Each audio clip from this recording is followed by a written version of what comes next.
What's up, everybody? Can you hear me? Can you hear me? All right, that was some weak applause. Let's do that again. Everybody excited for everybody on this panel right here? Woo! Let's go. Thank you, thank you. That was good. That was good. Hey, that was a proper Turkish welcome. All right, so we've got this awesome all-star panel here. We've got Theptilla, the queen of Step, the queen of Solana All-Stars. We've got Ansem, the legendary, famous man of mystery. And we've got Jakey, the man who literally drove across 3 countries to make it here to the conference. So this panel, we're going to talk about how do we onboard the next billion people to crypto. And I couldn't think of a better group of people to talk to about that. For various reasons. So I want to kick it off just by saying, like, what is the reason we're trying to onboard 1 billion people, right? It's about this. It's about private money for the world. It's about people having access to something that allows them to store the value of their money versus their money getting deteriorated and them being poor, in essence. So we're trying to create wealth and richness and the ability for people to own their own future. That's what we're trying to do. And so really excited to talk about all of the ways that we're onboarding these people. So Thep, I want to start out with you and talk about the importance of global events when onboarding the next billion people. Walk us through, why are events important in general? Well, look at this crowd, I guess that's the answer. I want to talk about in real life events first, which is my passion, which is why we're all here mostly. There is a difference within real life events and online events, right? And most of you know Solana All-Stars. More than 50% of you here are actually coming from Solana All-Stars. So can you guys make some noise? Solana All-Stars? Solana All-Stars, are we in here? Yeah. So I want to tie this with the reason why we have this crowd in front of us today is because of those engagements, those in real life events that we held at places like Elazığ. It's 18 hours away from here. There are friends here sitting in these chairs that came from that city just from being onboarded through Solana All-Stars. In real life events give you this ability to taste, smell, and understand the room and shape your community building based on what you see. So I'll give you examples. Most of you know that Solana All-Stars is actually in 3 different countries: Venezuela, Turkey, obviously, and Nigeria. We found that every country is really unique to how we approach the community. Not only every country, but also every city, right? Like we go to a different city, okay, this audience is not actually taking our content the way that we want it, right? So it is unique in a way that we approach these events. And when I go to Elazığ again, it's not the same as an event in Istanbul. As you mostly would agree, people in Istanbul there's a lot of events that are going on. Not in Elazığ. There's not events going on in Nevşehir. We were there 2 weeks ago. 300 people showed up for our first event. And they said, hey, be prepared because we'll be 1,000 next time. So what happens with these events is that this happens. Then those people actually take the time to come to a conference 20 hours away, and that's how we build community. This is not, people just tweeting each other on crypto Twitter, but physically being here, they value being here. They actually take the total of what, 40 hours of travel for 2 days. I don't know if you guys saw, is Kate here? Hero? Kate? She just tweeted something today, said, I love Crossroads because I only know one person that I saw today. Meaning that this is new. This is an unlocked community that we created, right? That's the beauty of that. And I encourage you guys to actually look at your Twitter today. Trending will say Ansem. Why? Because you guys have been tweeting about Ansem all day, right? Taking pictures with him. And that's the power. We took over Twitter today through this event. So I guess that's the power of events and how we onboard people through That's amazing. being unique in every place that we go to. Cool. So speaking of that, so we're talking about the in real life component, right? And that's massive. That's massive. But then there's this whole virtual world as well. And to ask Ansem, what is it like kind of being this digital shepherd of people where people are following you? What are you noticing? What is it? Yeah, what does that feel like? It's honestly been very surprising for me. It's came out of nowhere. I've been pretty active in crypto since like 2017, I want to say. But just more recently, my Twitter, I guess, and X went crazy. I think it's cool to see how much impact you can have on people by just knowledge that you share online. That's like been one of the biggest things for me, because I was at like 3K followers, I think, in 2020. And then that COVID cycle, as you guys know, everything went insane, and I was just sharing trades I was taking, and my account was just like, as Solana was going up, and then Bitcoin was going up, and everything else, I just hit a lot of trades back to back, and people were tailing me on them. So it was like my following went to like, I think 100K. But it's really cool. Like, I have a strong community online, and then whenever I come to events like this, people are super excited to see me, which is awesome. I think crypto is really representative of that. It's like any country that you go to, you're gonna find somebody who knows Solana, who holds Bitcoin, who holds Ethereum. It's a very globally distributed community, and it's kind of why we're so tightly knit online, is because that's where we can talk to everybody. And you pop up somewhere and it's like, yo, we're best friends, but I've only met you once in person. And in terms of Solana in general, you were here through the bear market, Yeah. you're here for the bull market. You've been through quite a bit, and I'm just curious, what stood out about Solana as this unique community that you wanted to be a part of? Yeah, so I've been in Solana since early 2021, so almost 4 years now. It's a long time now.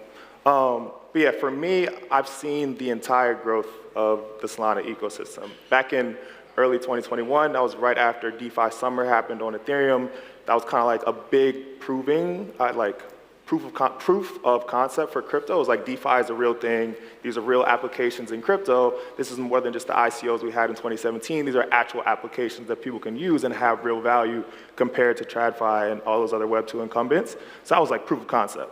But then Ethereum had a lot of issues with congestion and high fees towards the end of 2020. So in my head, I'm like, okay, we have all these different L1s in crypto. I assume that we're not just going to have DeFi on ETH, we're going to have DeFi on all of these other L1s as well. And that was the beginning of like why I thought the Solana trade would make sense. It was really just an idea at that point, because there was nothing really built on the chain yet. So I was like early 2021. But yeah, I've been around. I saw when Solid was the only wallet. I think Radium was like the only DEX. I was farming all of those things super early, like Samo, the first meme coin on Solana. Now we have thousands every single day. Yep. And then 2021, you kind of saw that community form, because back then, the alt L1 thesis was not strong at all. It was very ETH focused, all of crypto, and nobody really thought any of the L1s would result in anything, because a lot of the other ones before had failed. It was before DeFi. There wasn't really that many applications in crypto. But Solana, in the market, a lot of people were able to buy it like super low, and that community that formed around like $1, $2, $3, $10 before any real applications were there have been on Solana and active on chain since the very first applications existed. And that's why you see with Ethereum too, like everybody who bought the Ethereum ICO back in 2014, 2015, there's a super strong Ethereum community. And it's the same way with Solana now, back from 2021. A big part of my thesis on Solana last year was because I've seen that community grow, saw all the applications get built, and then met a lot of the founders on Solana. And then in 2022, when I saw the chain have issues with like downtime, congestion, when people were spamming the NFT mints and all of that, I don't know if y'all remember that. And there were just a lot of things that had to be fixed on the technical side, but if you were active and following Anatoly and following all the developers and following their updates, you knew that they were doing a ton of work behind the scenes to fix these issues. If you were active and present, which I was online, and a lot of other Solana people were too. So it's just, if you were outside looking in, you're like, oh, this chain's down 5 times a year, it doesn't work, it's down 80% from the highs. Why would I ever want to buy that? But if you're active in the community, which a lot of you guys are, and I was, you saw the value there. And a lot of people were able to see that the same way that I saw it. I was at Breakpoint in 2022. I think price was around like $40. They had just announced the Google Cloud partnership, and then I'm flying back from Breakpoint, and that's when FTX happened. And everybody got off the plane and was like, yo, what the fuck? Like, this just went from 40 to 80 and it's down like 80%. And everybody's panicking, but all of the founders, developers in Solana were unfazed for the most part. Like, we know why we're here. We know why we're building on Solana. It wasn't dependent on SBF. He wasn't even present at Breakpoint. Nobody talked about him at all at Breakpoint. So just having that background knowledge on the entire community was really a crucial part of me building my thesis, so I didn't really waver all of 2023 when everybody was saying I was crazy. But yeah. That's amazing. Thanks for walking through that. And Well, so, you're still crazy, though. A little bit. Not in that way, though. So, okay, Jakey, the man, the myth, the legend, the person who went from Canada all the way to Serbia to Bulgaria to finally being here in front of us today, getting through some crazy border stuff, and you're here. So you've had meetups along the way. You've met with so many people over the last several months, just in general. I don't think there's maybe a better person at this exact moment over the last few days to discuss what is that journey like? What is the community like along the way, the people you've been talking to? What's going on? Yeah, I don't know. It's been pretty interesting. I think like my first crypto event was NFT LA, which was 2023, beginning of 2023. And you know, it's like certain opportunities that you realize that you wouldn't get elsewhere if you weren't inside of crypto. So like a great example was there's this indoor skate park called the Barracks. It's like a very famous skate park out in LA. And I would have never been able to go there if it wasn't for Solana and the people within Solana that had the connection to put on an event there.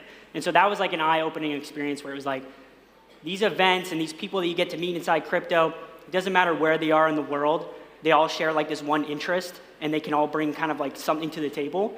And so after LA, I was telling Colton, he's right here, we're gonna go to every event, we're gonna film it, we're gonna document it because these events are sick. Like crypto to the side, like these events alone, I think can like onboard people just because of how much fun they are and the people you get to meet and the different types of people you get to meet.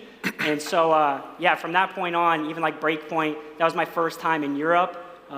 You know, it was in Amsterdam. I didn't get to see much of it, so I'm glad I'm back here and we did the road trip. That was like a perfect experience to kind of get cultured and what's it called? The tracksuit, a Slav? Am I saying that right? The Adidas tracksuit? Yeah, I don't know. I was looking like a Slav. I was looking like a European. You were looking good, man. We put a cigarette in my mouth and I looked like a gangster. So it was cool to do that. And so we went from, I flew out to Serbia and then ended up here. And I got to meet a ton of cool people. I don't know if Marco's out there, but he was the driver.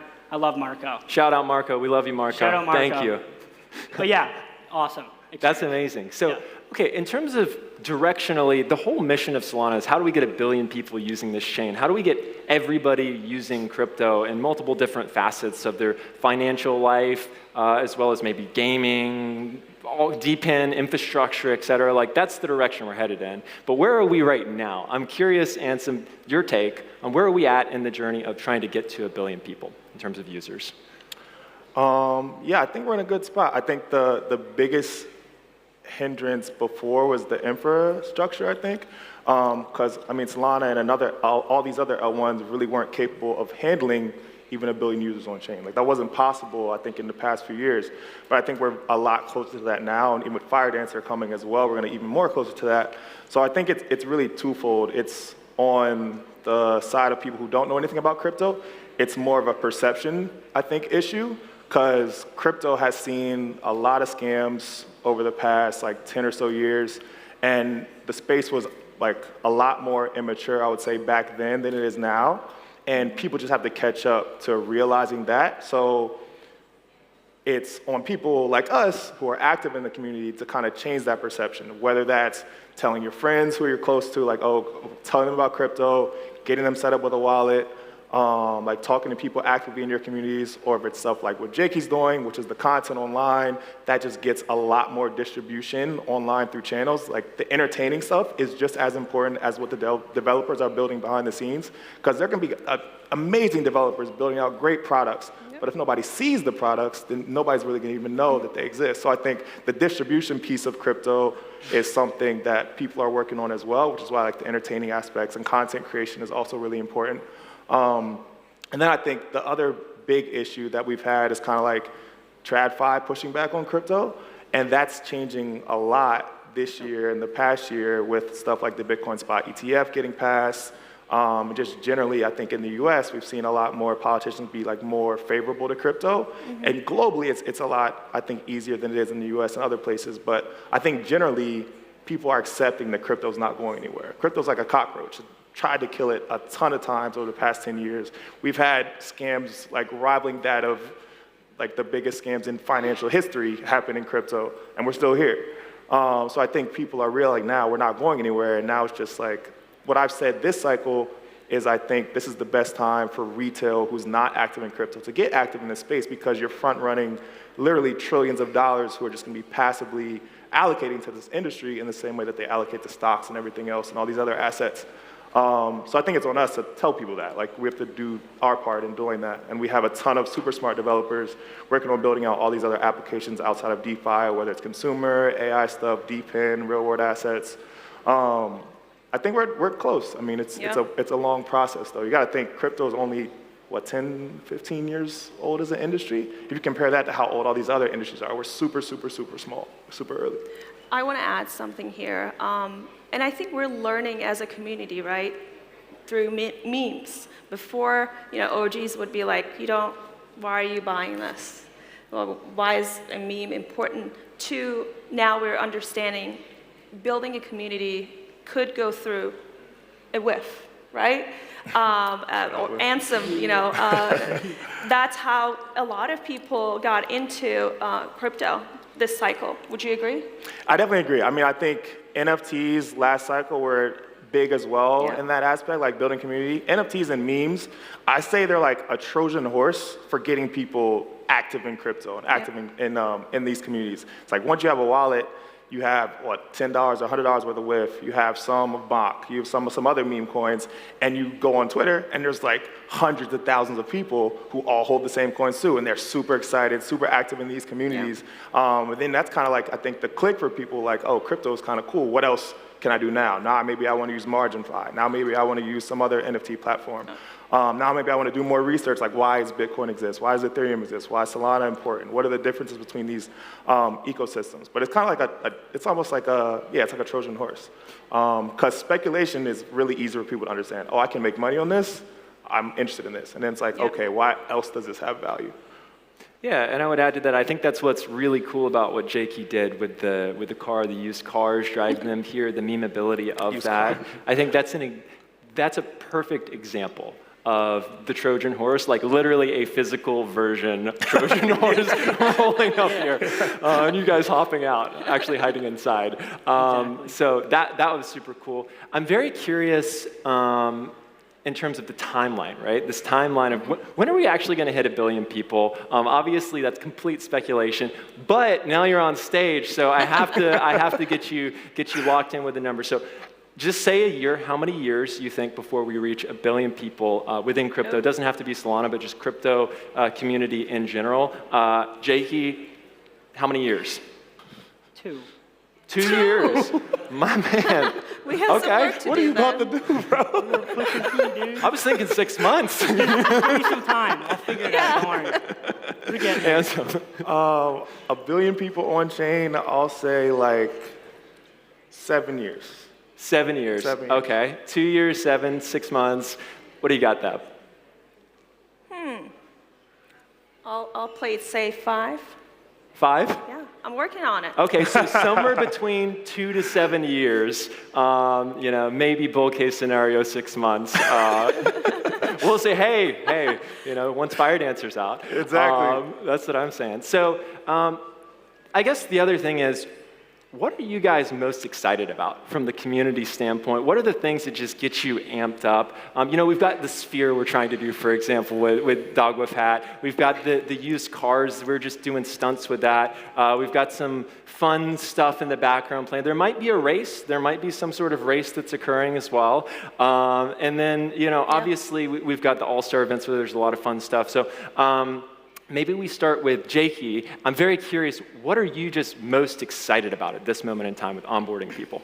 It's a buzzword at this point, but I think the idea of like content creation in Web3 is still relatively new. Like for the longest time there, we only had like these NFT PFPs, right? Like there was no like real personality or relatability to these like crypto characters. And that's kind of like a new thing, at least like within the last year, that you see people start to blossom and attach their face to their profile. And so I think continuing down that line and continue to create like cool videos. Like I know Colton and I, we just got a warehouse on Vancouver Island. I want to continue making like sweet commercials out of there, break another world record, you know, something light, I don't know. What's the world record? Give us some alpha. I was looking at one. It's the farthest distance traveled barefoot on Legos. So that's the one I was looking at. How do you find That's this? so you. It like, is. Honestly, I was just searching the world record. I was like looking for, so like the paperclip one or the clothes peg one, I was just looking, I was like, hey, the Lego one's gonna take a lot of time, like in preparation. And I found the clothes peg one. I was like, dude, I can beat that next weekend. So I flew out to Colton's place and we did it there, so. Yeah, just for context, he's a Guinness Book of World Record holder for the most number of face clips on his face. So give it up, give it up. He might be the first Guinness Book of World Record person you ever meet, so definitely take a selfie. Hey, that was really the goal was like, you know, I've never met somebody with a world record. Yeah. So like I want to be that guy to those people, you know? Yeah. So That's yeah. super cool. Yeah. What about you, Ansem, from your perspective? Yeah, I think I'll double tap on the content creation piece as well. I think that's going to be really important for crypto. I think if you look at how like online gaming popped off, where people started streaming online gaming, and now it's like a big industry. In similar way, I think crypto is a really cool unlock for content creation, especially because like you can monetize very directly with people. So I think that's another good area. But more so, I would say number one for me is probably social consumer apps in crypto. Just because of my experience in crypto, how I've grown socially online, and being able to pop up anywhere and know people literally anywhere in the world, it's crazy to me that all of those connections are through Twitter and not through a crypto-specific application. Yeah. Whereas like I could own some NFT in my profile and like be able to update it as I go to all these different conferences, meet all these different people. I feel like my web of connections is still in Web 2 applications, but all the meaningful connections for me personally, well, not all of them, but a lot of them are in crypto. And there's not really an application that has built out that web yet. And like, especially since everything is on chain with crypto, I feel like the history of that, the history of your social network as it grows over decades is going to be super, super powerful. Yeah. Whether that's like monetizing that through selling, through like looking at your trends, what applications you're using, or like which people you know, which people you meet. There's a lot of different cool ways I think that social and crypto are going to intersect, and nobody's really tapped it yet. Cool. And what are you most excited about that? Being right. Being right. Right. So I want to be able to say, I told you so to people, right? I believe that we're in the era of like 1990s of internet. Yeah. Right? And I believe that I freshly quit my job, corporate job of 15 years, by the way. Woo! Thank you. I'm full-time crypto. It took a while for me to make that decision. Obviously, it was a family decision. But being able to say, you know, like I knew it before you did, that's my drive. But, you know, believing in this, like knowing that this is going to go somewhere that most people don't see how big it's going to get, that excites me. Yeah, I think that's my answer. That's awesome. I co-sign that. I love being right.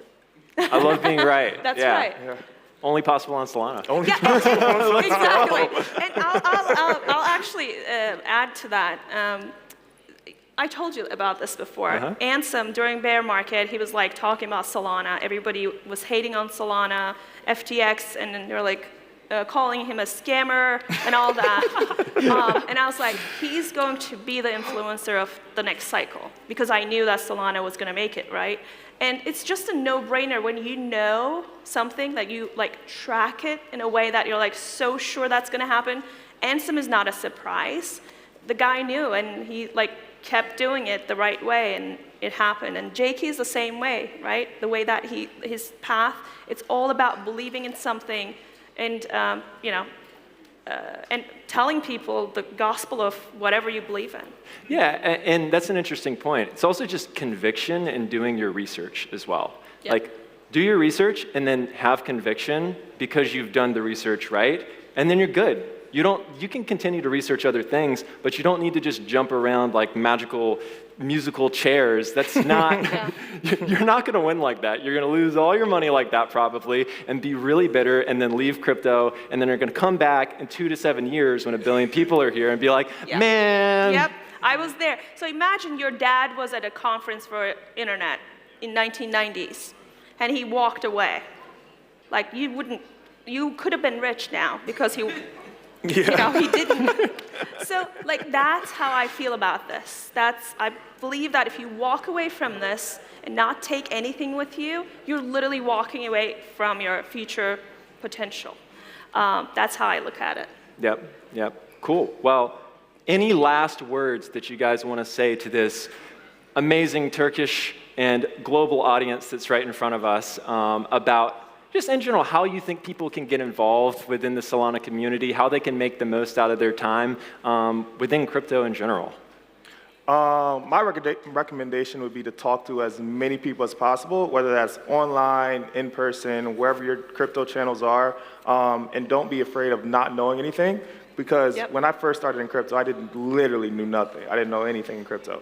But I was on Twitter talking to everybody that was on there, asking questions all the time, asking how to trade, like how does this market work, what should I be looking at, and literally I learned, I want to say probably like 90% of how to trade and how I like made all my money in crypto, I learned from crypto Twitter. And everybody that was on like active in crypto back in 2012, 2013, were still active on Twitter then. I was asking them questions every day, every week, just like back and forth, and it's even more so now. In crypto, it's such a new industry that you still have access to a ton of people. Like a ton of the smartest people in crypto, you can talk to very easily. In other industries, you cannot do that. And I think a lot of people take that for granted now just because of how small crypto is. But you definitely should not do that. Like talk to as many people as possible, build the connections. You never know like which friend you make randomly on some weekend is like going to be your co-founder in like 5 years, or going to be somebody that you rely on in 5 years for something. So I think that's really important. Building your relationships and connections is important. Amazing.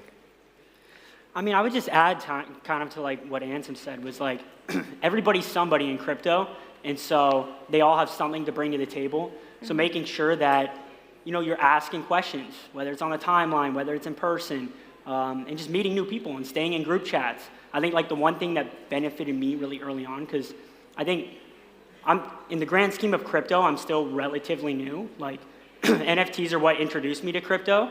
So my biggest thing was like, okay, I want to find people from these NFT communities or whatever it is, people that I resonate, and have like a group chat or whatever. And if I got questions or there's these plays or whatever it is, let's learn together, because more brains in the room is better. So yeah, I would just add to what Ansem said, to be honest. That's what helped me very early on. Cool. Sure. What was the question? The question is, what would you say to this amazing, wonderful audience out there in terms of how they can make the most of their crypto experience, Solana experience? I'm going to give you motherly love with this. Contribute in some way. And that contribution is not just show up. Like, give feedback, constructive feedback. Be part of something that contributes to something. I'll give you examples. I met the manager of Solana All Stars Turkey during the last Crossroads, and she's now taking over the entire country. Management for Solana All Stars. So this is not just, hey, do you have a job? Let me have the job. But like, how do you start something? How do you approach someone? And what is your approach? That's what I would say to everyone here. I know most of you are here to hear about what's the potential in that. So pretty much my take. Everything that I'm hearing now is talk to people, network, create groups, and you're going to be good. Just work together. We're a team, right? Solana's a team. We've been through a lot of ups and downs, and you know what? That trajectory is up in the grand scheme of things. So hop on the wave. Cool. So we're at time. This is the end of the panel. I'm going to do something that's going to make the technical team really mad right now, but it's going to be really awesome, which is we're going to take a giant Ellen DeGeneres selfie with the crowd. Because why not? All right, cool. So if everybody wants to stand up, is it possible that we could turn on some lights, maybe flip the lights? All right. All right. How are we doing All this? right, this is pretty good. Who wants to take the selfie? I'll take a selfie. You take the selfie. Yeah. Do you have your phone? Yeah, maybe someone else's phone. So Here, I've got mine. All right. Can I veto the picture if it's not good? If it's not good, longer you can I'm gonna veto take it. it. Maybe he's taller. Yeah, give me that. I feel like I'm blocking half the crowd. 1, 2, hands up. 1, 2, 3, Solana!